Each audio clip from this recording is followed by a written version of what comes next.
estamos entendendo o que a palavra nos diz, que nós devemos caminhar hoje, amanhã e sempre. Então diga para o irmão que está ao seu lado, antes de você se assentar, diga para ele: a ordem é não parar, mas é continuar caminhando. Tome o seu assento. Aleluia.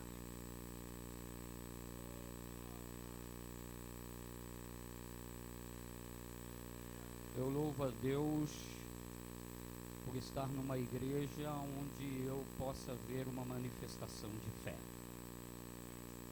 Eu entendo que a mídia, pastor Paulo já disse antes de vir aqui, a mídia ela nos eleva a ter alguns conhecimentos que nem sempre é favoráveis a nós.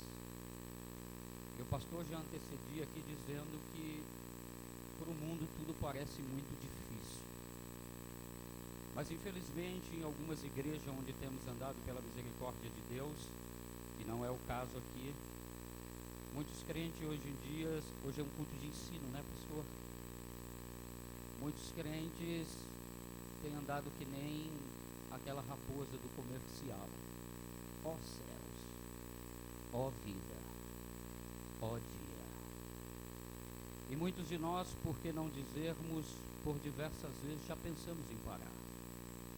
Se você, no final deste culto, interpelar qualquer um desses obreiros que estão sentados aqui no culto, muitos deles vão dizer a vocês que já tiveram vontade de entrar na caverna, assim como fez Elias e assim como fez Davi Meneira, o rei Davi, no dia que ele, com toda a sua tristeza de espírito, procurou entrar na caverna de Adulão, achando que ninguém o iria encontrar, que ninguém o iria ver.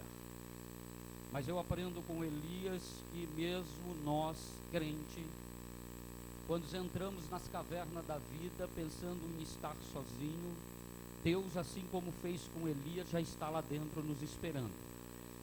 Se você prestar atenção no texto, a Bíblia diz que quando Elias chega para entrar na caverna, a voz vem lá de dentro e diz: Elias, o que fazes aqui? Isso quer dizer que ele já estava lá dentro da caverna esperando Elias. Mesmo Elias pensando que estava acabado, mesmo Elias pensando que não estava mais sendo visto, mesmo Elias pensando que estava derribado, o Senhor o estava acompanhando. E eu tenho algo de Deus para você essa noite, para te dizer que nessas arguras da vida, você pensando que está sozinho ou trilhando numa contramão, a ordem é: não desista, caminhe hoje, amanhã e no dia seguinte. E mesmo que você tenha que chegar lá se arrastando, mas vai com o olho no autor e consumador da nossa fé, que é o próprio Jesus que está te esperando. É interessante que eu digo isso com muita propriedade, porque eu fui pastor de igreja. E eu falei isso aqui, eu acho que um mês atrás, ou algumas semanas atrás, que é muito interessante quando nós pastores abrimos oportunidade na igreja para aqueles que estão assentados falar do seu testemunho ou contar uma bênção. E é interessante quando nós vemos que uma mesma pessoa se manifesta. Pastor Paulo também citou aqui sobre isso, sobre a oferta, o valor da oferta, como se ofertar e o que isso traz de bênção para as nossas vidas. É interessante que muitas vezes, eu me lembro na minha congregação, quando abri oportunidade para as irmãs, para os irmãos contar um testemunho, logo sempre se levantava. Não consigo mais esquecer o nome daquela viúva chamada irmã Marinalva. E um dia alguém perguntou para ela assim: qual o segredo, irmã Marinalva? Que toda quinta-feira, quando o pastor abre oportunidade para a senhora, para a igreja num geral, contar um testemunho, a senhora se levanta, vem à frente e toda semana a senhora tem um milagre para contar. Ela diz: eu tenho 2 conhecimentos e trilho os 2. Eu oferto e dizimo na casa do Senhor, e a outra coisa que eu faço é quando eu estou sentado no banco da igreja, eu não penso em outra coisa a não ser em adorar o nome do unigênito Filho de Deus. E é interessante que nós vemos aqui de cima, os obreiros ou nos seus púlpitos têm visões privilegiadas. Parece que quem está aqui em cima, às vezes as pessoas embaixo acham que não se enxerga. Mas aqui a gente tem uma visão privilegiada, consegue enxergar e delimitar qualquer irmão e todos os irmãos. Ainda mais aqueles que vêm com frequência na igreja. É tão interessante que o pastor olha daqui de cima e olha o irmão, ou olha para aquele lugar e ele diz, eu estou sentindo falta do irmão, porque ele sempre senta naquele mesmo lugar. Parece que nós colocamos limites no banco, no local onde a gente se assenta. Até parece que a gente comprou o habites daquele lugar ali e ele nos pertence na igreja. Quando a gente chega no lugar, a gente olha, tem um irmão sentado no lugar da gente, a gente parece que sofre uma decepção e diz assim, mas o irmão está no meu lugar hoje, como se a gente tivesse um lugar privilegiado dentro da igreja. E isso dá uma dinâmica para o pastor, para o obreiro do trabalho, visualizar e sentir falta de todos os irmãos ou daqueles que às vezes se distanciam por um período longo de tempo.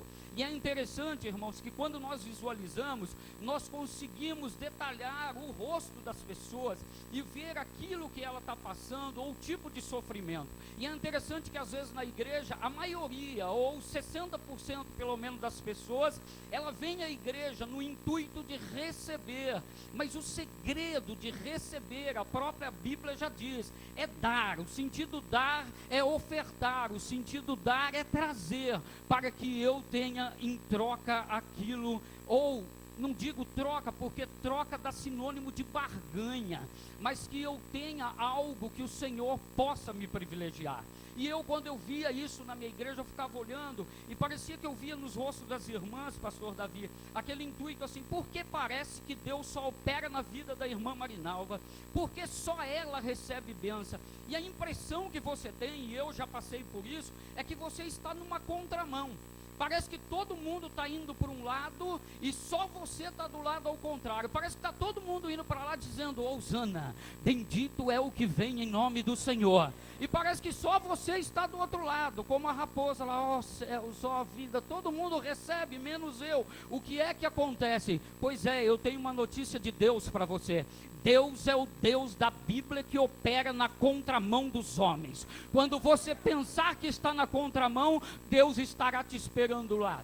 Não como um guarda, não como um policial, mas como aquele que pode virar a página da sua história e te colocar no caminho certo, e você ir atrás dos demais dizendo, Hosana, bendito é o que vem em nome do Senhor. Pastor, e o que é que eu tenho que fazer para que isso aconteça? A ordem é simples, irmão, é caminhar hoje, amanhã e no dia seguinte. A ordem é não parar, é não se estabilizar, é estar aqui na terça-feira, depois do trabalho, é estar nos cultos, é estar na escola dominical, é estar no ensaio, porque você pensa que está sozinho, mas lá de cima, alguém está olhando para você e focalizando você, e dizendo, a qualquer hora dessa, nessa vida, eu encontro ele na contramão, viro a história dele, viro a página, mudo a fila, e a vida dele será diferente. Quantos acreditam nisso e pode glorificar o nome do Senhor? Talvez você esteja como muitos dizendo, pastor, mas há embasamento bíblico para isso, do Deus que opera na contramão? Pois é, eu quero te dar apenas aqui, como o nosso tempo é muito escasso, muito curto, eu quero tentar te dar 2 parâmetros somente de pessoas aonde o próprio Jesus os encontraram na contramão. Deixa eu te dizer um pouco de geografia bíblica, e eu ganho tempo, porque o pastor Davi, da última vez, ele disse que esteve lá e ele conhece muito bem. Todas as cidades, ou a maioria das cidades bíblicas, elas eram cercadas por muro. Por que cercada por muro, pastor? Para dificultar o ataque do inimigo. E dependendo do tamanho dessas cidades ou dessas aldeias, elas eram cercadas por muros e eram colocadas portas nela. Algumas cidades tinham 2 portas, outras 4, outras 6, outras 12, outras 10 portas, sempre no número par. Por que no número par? Porque a tradição judaica, a lei dos leviratos, ela dizia o seguinte, que um judeu, quando chegava numa cidade para qualquer questionamento, ele entraria por uma porta, mas jamais ele sairia pela mesma porta. Ou seja, se a cidade tivesse 2 portas, ela teria a porta de entrada e a porta de saída. Se ela tivesse 4 portas, 2 seriam porta de entrada, 2 seriam porta de saída. Se ela tivesse 6, 3 de entrada, 3 de saída, e assim sucessivamente. Por isso, os números de porta, tremendo como a da Nova Jerusalém ou da Jerusalém, as 12 portas. Isso significava que o judeu, quando ele chegava numa cidade, ele fazia o que tinha que fazer lá, jamais ele sairia para a mesma porta, ele sairia pela uma outra porta que era delimitada a porta da saída. Pois bem, a cidade de Naim, você já leu a história e você conhece, aí eu ganho tempo. A Bíblia diz que lá dentro daquela cidadezinha, habitava ali uma senhora viúva, e também agora acabava de morrer o seu filho, o único filho. E a Bíblia diz que ali dentro, naquela cidadezinha, acontecia um velório. Porque o velório, o menino tinha ido a óbito e agora ele deveria ser enterrado. Quem sabe o sacerdote já tinha feito a leitura oficial, já tinha pregado a palavra, os hinos já estavam sendo entoados. Era o final, a hora de sair para o féretro, para ir para o cemitério já estava chegando. Mas também dizia a lei que todo cemitério, por ser considerado imundo, ele ficava pelo lado de fora da cidade. Jamais ele poderia ficar dentro da cidade por ser considerado uma imundícia. Então o que aconteceria? Pegariam, como vocês conhecem a história, aquele féretro, naquela esquife, 4 homens o levaria, sentido saída da cidade, saída, a única porta que dava saída de Naim com destino ao cemitério. E a Bíblia diz que chegou a hora, o velório acabou, a mãe em planto, em choro, o filho, aquele que era provedor do lar, que trazia a cesta básica, pagava a conta de água, pagava a conta de luz e as demais contas, agora estava morto. E a Bíblia diz que chegou a hora, e lá vai aqueles homens, pega o esquife, quem sabe naquele silêncio que você sabe como é num velório, todos saem encaminhando para a porta de saída da cidade. Os muros altos, as 2 portas, entrada e saída, os muros tapavam a visão de quem vinha de fora, mas a Bíblia diz, e você conhece melhor que eu a história, que do lado de fora vinha alguém, e ele não estava sozinho, ele arrastava uma multidão com ele, e além dele vir, a multidão vinha fazendo barulho, e o barulho era de hosana, bendito, glória, é aquele que vem em nome do Senhor. E a Bíblia então diz que quando ele chega na porta ou no delimiar da cidade, ele resolve não entrar pela porta da entrada, porque Jesus é assim, Jesus sempre quebra o protocolo, Jesus ele sempre faz aquilo que nós jamais imaginamos. Quando você diz assim, não dá, ele diz, agora é que dá. Quando o homem diz assim, morreu, ele diz, está na hora de ressuscitar. Quando o homem diz, a doença é para a morte, ele diz que para a morte, isso aí é só para curar. Daqui a pouco você vai estar inteiro, vai se levantar e vai estar glorificando o meu nome. E lá vem ele, na contramão. Quando ele chega na cidade, ele para. Todos aqueles que o cercam, olha para ele e diz, vamos ver como ele vai atuar agora. E ele diz, sabe de uma coisa? Resolvi quebrar o protocolo nessa noite. Diga para o irmão que está ao seu lado, quem sabe hoje é noite de quebrar o protocolo. Amandarai, que amansou.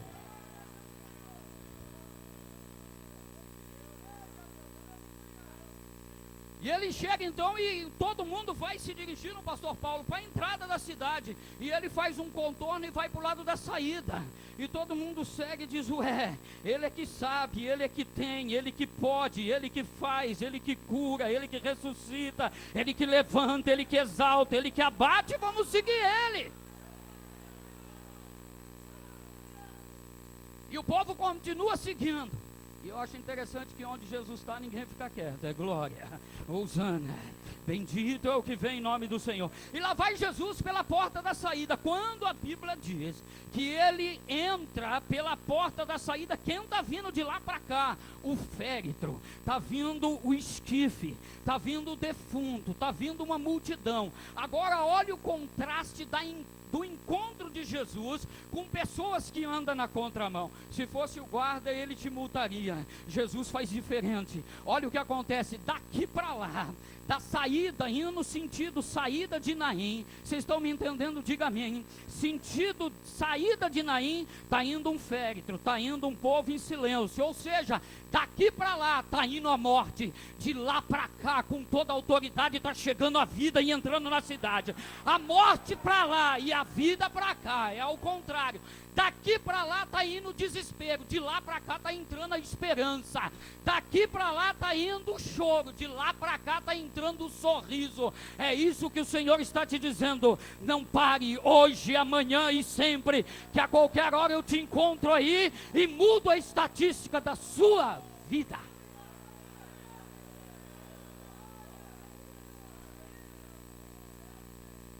Agora note uma coisa interessante. Ele entra na contramão. E o povo de lá para cá vem gritando glória, pastor. Hosana, bendito é o que vem em nome do Senhor. E daqui para cá estava em silêncio até agora. Cabisbaixo. Choro. Tristeza. Desespero e decepção.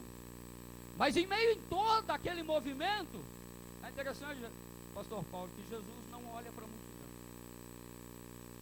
E nem olha para uma mulher. Ele olha para uma lágrima.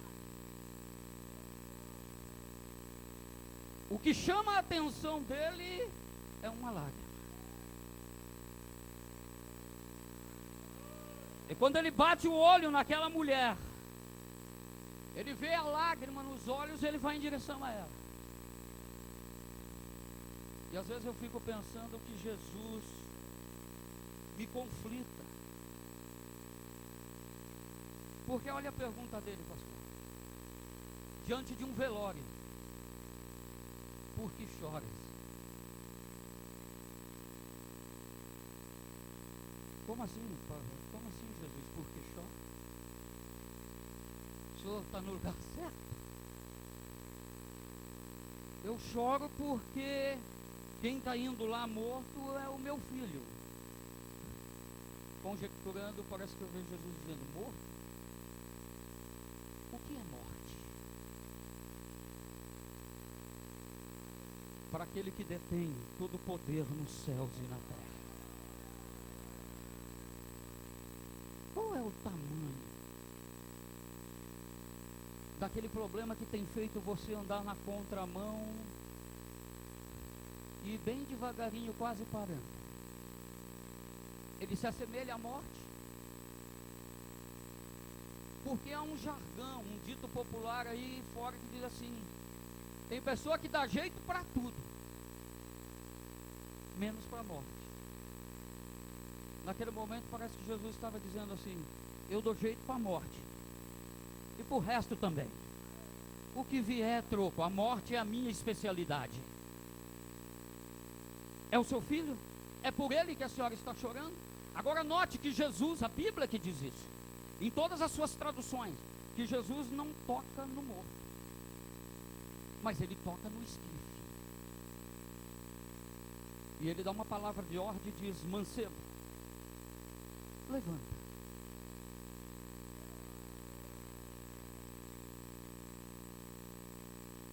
E eu fico pensando, como foi fácil. Mancebo, levanta. E outro dia eu falava para minha esposa que é mais difícil eu acordar o Lucas em casa. Lucas é meu filho, de 15 anos. É mais difícil eu acordar o Lucas de manhã para levá-lo à escola do que a ordem que Jesus deu para aquele moço. Mancebo, levanta. E como que dormindo, ele acorda, abre os olhos. E olha como Jesus é interessante, irmão. Ele pega o menino, agora vivo, pelos braços, e diz para sua mãe: está aqui, aquilo que te fez chorar. Está aqui aquele que foi a causa do seu desespero.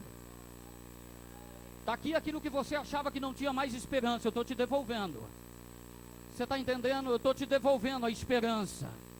Eu estou te devolvendo a vida. Eu estou te devolvendo a solução. Pega ele de novo pelas mãos. E o que eu faço, Jesus? Vira fila. Tu estava indo na contramão para lá? Entra atrás desse povão que me segue aí e vai gritando: Hosana, bendito é o que vem em nome do Senhor Jesus. Segue a mim, que você seguindo você não para. Você caminha hoje, amanhã e no dia seguinte. E quando as agulhas da vida apertar, quem sabe você não vai olhar para frente Mas vai dizer: Jesus, tu está chegando. Estou te esperando mesmo na contramão. Deixa eu rapidamente aqui dar um segundo contramão. Não quero entrar aqui em fator teológico, não. Mas você lembra de Jericó? Você lembra de um cego? Alguns evangelhos dizem 2, e outros dizem um só. E um deles dá nome, não ao cego, mas faz uma conjectura para que nós entendamos que ele era filho de um homem chamado Tiro. Agora olha que interessante isso. A Bíblia conta que durante toda a sua vida aquele cego, eu não sei qual era o tipo de cajada, bengala, varinha que guiava ele, mas todo dia de manhã ele se levantava e pegava aquele pedacinho de pau, uma botija, e ia para a saída de Jericó para esmolar. E ele sentava na saída de Jericó e ficava ali, cego, mas ouvindo um barulho de uma dracma que possivelmente poderia cair na sua botija ou na sua panela. E quando aquela dracma caía, ele dizia: ganhei o dia. Se levantava no final do dia e voltava para casa com a sua moeda. Mas eu também já ouvi que nem todo sofrimento dura para sempre. E que um dia esse cego ele chega em casa e o seu companheiro, é conjectura isso, viu, irmão? E o seu companheiro, quem sabe, diz assim para ele: tu ouviu o noticiário de Jericó hoje? Ele diz: é o quê? O rádio de Jericó anunciando. Ele diz: não. Ele diz: vai passar um homem em Jericó. Ele diz: o que tem esse homem? Passa tanta gente em Jericó, já que Jericó é uma província de comércio. Ele diz: não, esse homem é diferente.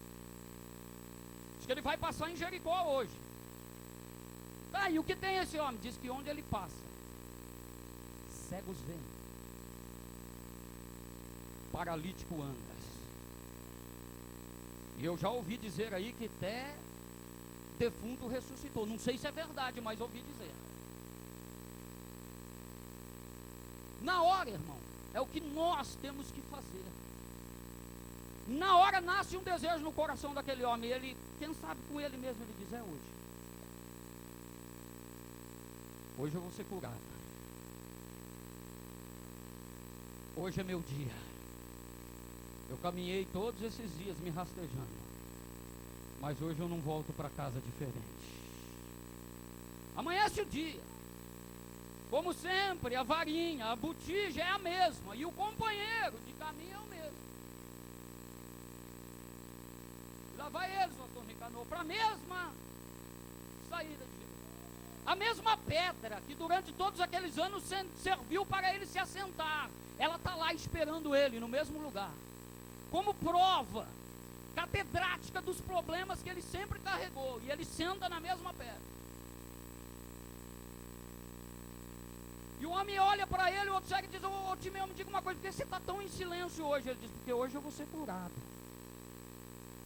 Ele diz: vai ser o que, rapaz? Hoje você não diz que Jesus vai passar aqui? Aquele de Nazaré, o carpinteiro, hoje eu vou ser curado. Mas rapaz, como é que você vai ser curado se você não consegue enxergar? Ele diz: eu não consigo enxergar, mas eu já montei uma estratégia. A gente tem que ter estratégia, César. Ele diz: mas vamos conversar. Ele diz: não, minha estratégia diz que eu tenho que ficar em silêncio. Rapaz, vamos conversar. Como é que você vai saber quando esse homem vem? Eu vou saber porque eu ouvi dizer que por onde ele passa, uma multidão vai com ele e vai dizendo: glória, Hosana, bendito é o nome daquele que vem pelo Senhor. E ele fica na expectativa. E quando é dali a pouco, ele ouve muito ao longe: glória. Ele cutuca o outro e diz assim: ouviu? O outro diz: o quê?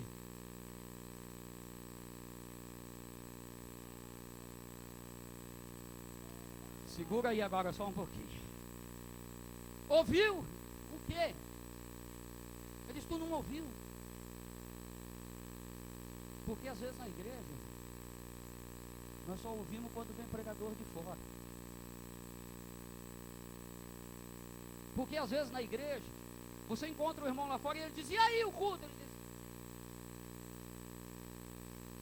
o que Jesus falou? Onde foi lido? Mas Jesus está falando toda hora, em todo momento. Eu lembro de papai, bem caipira lá, pastor conhece, lá de Jaú. Papai nunca conseguiu falar, pastor Raul, Espírito Santo. Papai até hoje fala Espírito Santo, que é a linguagem do interiorano, porta, porteira, portão. Mas eu era muito menino, sentado no banco da igreja, e papai começava a cantar. Foi na cruz onde um dia eu vi meus pecados castigados em Jesus. Foi ali pela fé e meus olhos abri, e agora me alegro em sua vida. E a igreja ia entrando num êxtase. E ele dizia, Jesus está falando. E eu, muito menino, dizia o quê? Foi na cruz. Foi na cruz. E quando ele fazia o apelo, 5 almas aceitavam Jesus e eu não entendia. É porque ouvir é diferente de escutar. Escutar é quando você entra pelo ouvido e sai por outro. Mas ouvir é quando você ouve, desce, você guarda na tábua do teu coração. E muitas vezes na igreja nós só estamos escutando, irmão, e não estamos ouvindo. É por isso que Jesus diz assim em Apocalipse, quem tem ouvido? Quem tem ouvido? E o cego ouvia, mas o outro só escutava. E a bênção vem para aquele que ouve. E ele está lá e diz, escutei nada. Daqui a pouco o Glória se aproxima. Glória, está mais próximo. Ele escutou agora, ele estou escutando um ruído. E o Glória vem chegando. E o Glória vem se aproximando. Quando ele percebe que o Glória está chegando, ele imagina que o Glória vai dar volta para o Jericó para entrar pela entrada. E Jesus de novo quebra o protocolo. Fala, tem umas coisas para fazer em Jericó. É a única vez que eu vou passar lá. Aí eu vou fazer 2 milagres de uma vez. Vou curar um cego e vou fazer Zaqueu aceitar Jesus. E ele entra pela porta da saída. Quando ele está entrando, o cego está sentado. Os dois são cegos. Mas o que armou estratégia está sentado esperando a hora. Quando ele percebe que Jesus está na contramão, ele diz, está aqui. Aí eu digo, e aí, e agora? Ele está aqui, ele diz, chegou a hora de pôr a estratégia em jogo. Ele pula no meio da multidão e começa a dizer, Jesus, filho de Davi, tem misericórdia de mim. Jesus, filho de Davi, tem misericórdia de mim. Jesus, filho de Davi, tem misericórdia de mim. E o outro diz, para de gritar, pai. Ele diz que para. É a estratégia de um adorador. Jesus, filho de Davi, tem misericórdia de mim. E ele prossegue, Jesus, filho de Davi.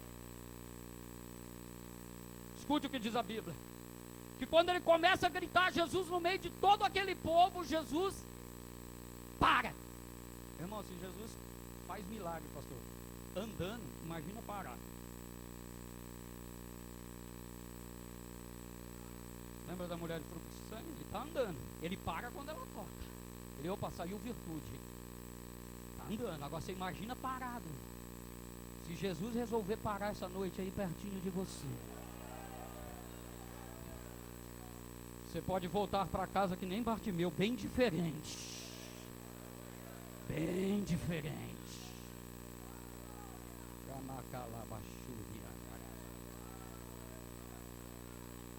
Jesus para, chama a sua assessoria, porque o difícil de Jesus não era ele, irmão, era a assessoria.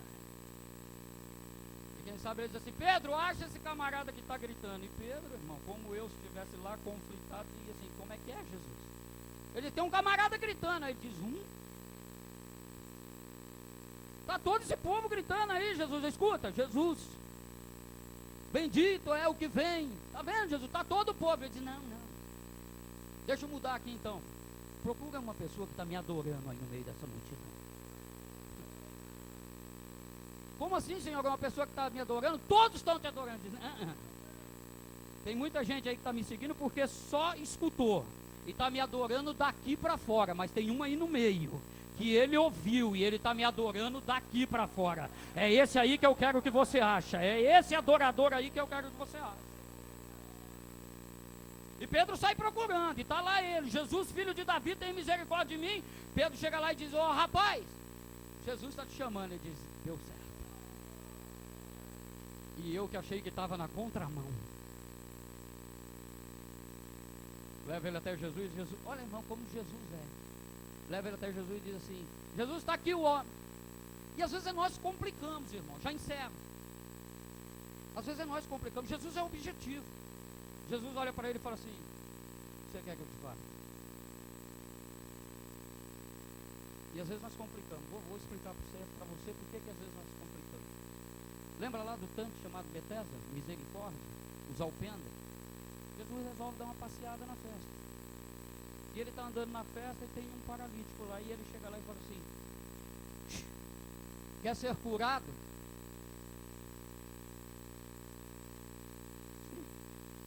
Quer ser curado? O paralítico diz: quem? Eu? Jesus diz: é você, quer ser curado? Ele diz: então, como é o nome do senhor? É conjectura, é isso para você entender. Jesus diz: eu sou Jesus, quer ser curado? Ele diz: então, eu até queria, Jesus, mas tu não é daqui, né? Eu tenho que contar uma história para o senhor aqui, como é que funciona aqui o setor de cura. Lê lá, irmão. Aí Jesus diz: pode contar. Ele diz: então aqui é assim, ó, tem um tanque ali chamado Betesda. O senhor não conhece o tanque pelo jeito, né? Interessante como nós sabemos Jesus ser complicado. Ele diz: então naquele tanque o negócio é assim, que funciona assim, ó, tem aqueles 3 degraus e o povo fica tudo ali esperando, e vem um anjo. Se eu fosse Jesus, eu dizia: que coisa. Ele dizia: o anjo agita a água. Ele disse: sei, e aí? Ele diz: então, aí quando ele agita a água, aquele que pular primeiro é curado. Jesus diz: e é assim que funciona? Ele diz: é assim. Aí Jesus torna a pergunta: mas você quer ser curado? Ele diz: quero. Jesus fala: então fica em pé, pega a sua casa, pega a sua cama e vai para casa. Percebe como nós complicamos Jesus? Quantas vezes você já não ouviu pastores dizer assim: Jesus está passeando, está aí do seu lado, perguntando o que você quer que ele te faça. Mas nós complicamos, porque parece que o nosso problema é maior do que a morte. Mas, irmão, um dia, pastor, eu vou vir aqui para contar o testemunho do meu filho, o Mateus. O Mateus nasceu morto, sem pulmão. 13 dias, entubado. E os médicos diziam assim para mim: pai, vai para casa. Nós precisamos desligar o aparelho. Eu dizia: não. Um dia eu estava sentado numa Santa Ceia, e Deus usou um jovem e disse para mim que era um varão e que ia ser pregador da palavra, tem promessa. Ele dizia: eu preciso desligar o aparelho. E eu falei para ele assim: amanhã o senhor desliga. E ele: tá bom, se não tiver mais jeito, amanhã eu desligo. No outro dia eu vou lá. Leonor Mendes de Barra, maternidade. Eu chego lá, o doutor volta e olha para mim e fala assim: vem cá. Eu digo: mas e o Mateus? Ele diz: vem cá, preciso perguntar uma coisa para o senhor. O senhor faz 13 dias que vem aqui. Eu falei: é, e o Mateus? Ele diz: eu preciso perguntar um negócio para o senhor antes. Eu disse: pergunta. Ele diz assim: o senhor é crente?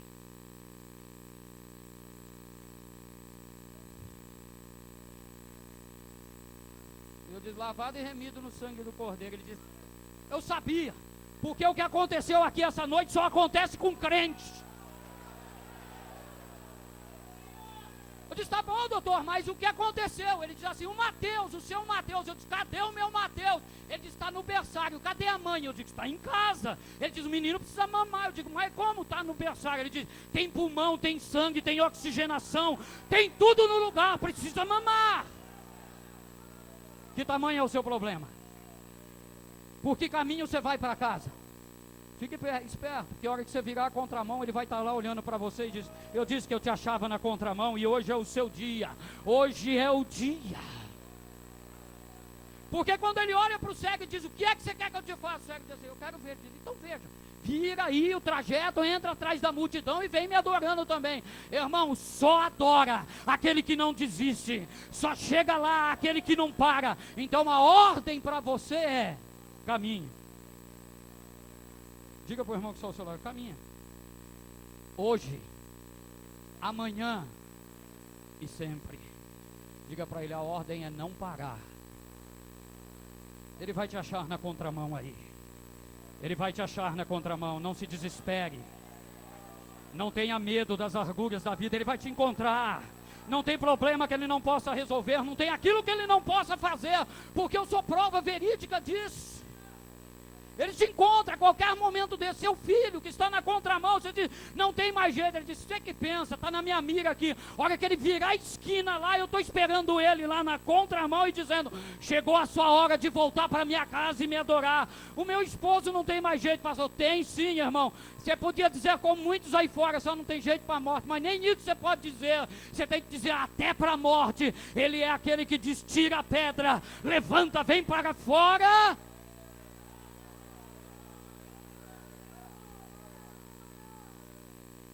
Não desista, pastor.